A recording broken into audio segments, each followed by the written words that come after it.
friends, I'm Melanie from melaniecooks.com, and today I'll be making toasted walnuts. This is a super easy recipe. All we need is walnuts, and we toast them in a frying pan and don't even need oil. So just one ingredient, super simple. So all you need to do is just put walnuts in a frying pan, as many as you want to toast, and turn the heat. I'm going to turn the heat on medium because we want to toast them slowly, and then just toast them until you start smelling them. When they get this nice toasted walnut smell, and you keep mixing them until they're toasted to your liking, and just keep a close eye on them so they don't burn.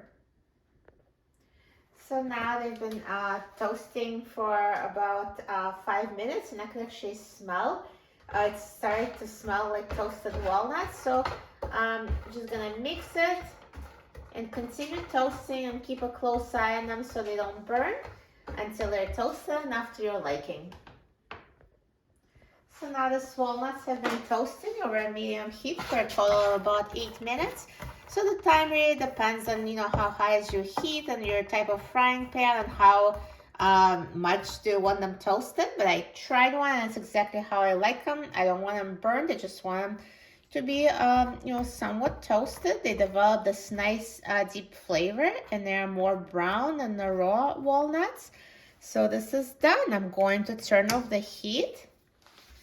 And let's remove it from the frying pan.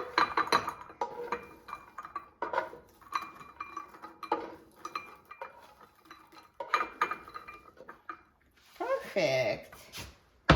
Look at this toasted walnuts. So healthy, so easy. All you need is just one ingredient, and it's so quick, and they're so good for you.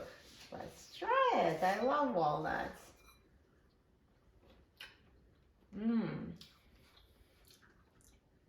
They're so delicious.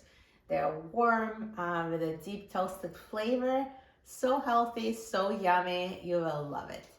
For a free printable recipe and other easy recipes, please visit my website, melaniecooks.com, and don't forget to subscribe to my channel, Melanie Cooks. Thanks for watching, and I'll see you in the next video. Enjoy!